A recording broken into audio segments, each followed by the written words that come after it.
যমুনা হ্যাঁ তুমি আলমারি খুলছো করে ও কখন দেখছি আমি কিরা আলমারি খুলছো কেরা মানে আমি জানলা দিয়ে দেখছি ওই তো আলমারি খোলা রয়েছে তো আমার কাছে আমি হ্যাঁ হ্যাঁ। আলমারি না খুললে এটা খোলা রইলো কেন এই যে, তারা তো আলমারি বাইন্দা গেছে আমি তো না দেখতেছি না না এটা হইতেই পারে না এটা হইতেই পারে না আমি ওখানে হারে দেখতেছি গুলো আর আমি তো না না ভিডিও করতেছি এটা খোলা থাকতেই পারে না ওই বেলা নদী ওই বেলা নদী এদিকে আয় তাড়াতাড়ি আমি আর দেখতেছি গুলো আর দিকে আমি লাগাইতেছি এদিকে আয়ো তাড়াতাড়ি এই রুমে আকাশের রুমে আয়ো আরে আমি আর দেখতেছি আরে তুমি তো একবার করতে গিয়া আমি জানলা দিয়ে দাঁড়াই রইছি আমি জানলা দিয়ে দাঁড়াই রইছি বলে যমুনা নাইকে রে তখন আমার চুপ কাটতে কইছি নাইকে আমি আইছি আমি আয়া দেখি আলমারি খুলছে বুঝলি তা আমি দৌড়াই এই দিক দিয়ে আইছি আমি কইতেছি তুমি আলমারি খুলছো করে অন করে না গো, আমি বলতে দেখতেছি আরে না এটা কইও না আমরা চুপচাপ রইছি বুঝলি আমরা কতদিন যাবত অনেক টাকা হয়েছে অনেক হিসাব নাই হিসাব নাই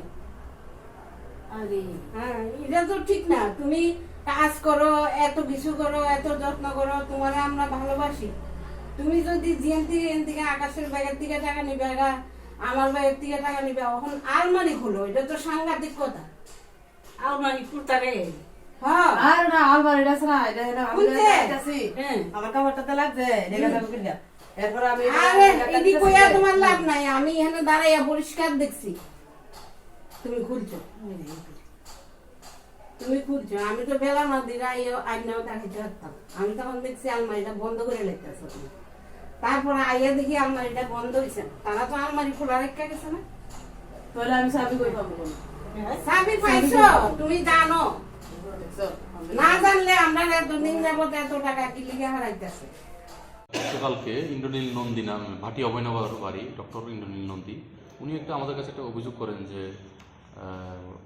ওনার বাড়ি থেকে গত সেপ্টেম্বর মাস থেকে বিভিন্ন সময়ে গোল্ডেন অর্নামেন্টস টাকা পয়সা বিভিন্ন হাউসহোল্ড আর্টিকেলস চুরি হয়ে যাচ্ছে তো ওনার সন্দেহ ওনার হাউসমেট যমুনা ভট্টাচার্য ওনার অভিযোগ সন্দেহ হয়তো বা উনি যুক্ত থাকতে পারেন সেই অনুযায়ী আমরা একটা অভিযোগ মূল্যে আমরা একটা মামলা গ্রহণ করে একটা তদন্ত শুরু করি তদন্ত করতে গিয়ে আমরা ওই জিজ্ঞাসাবাদ করার পরই ওই যে হাউসমেট যমুনা ভট্টাচার্য ওনাকে আমরা ওনার বাড়িতে সার্চ করার পরে আমরা উনি স্বীকারোক্তি করেন স্বীকারোক্তি দেওয়ার পরে ওনার কাছ থেকে একটা গোল্ড চেন যেটা চুরি হয়ে গেছিলো একটা গোল্ড চেন ইয়াররিং 2 পেয়ার একটা MSI ল্যাপটপ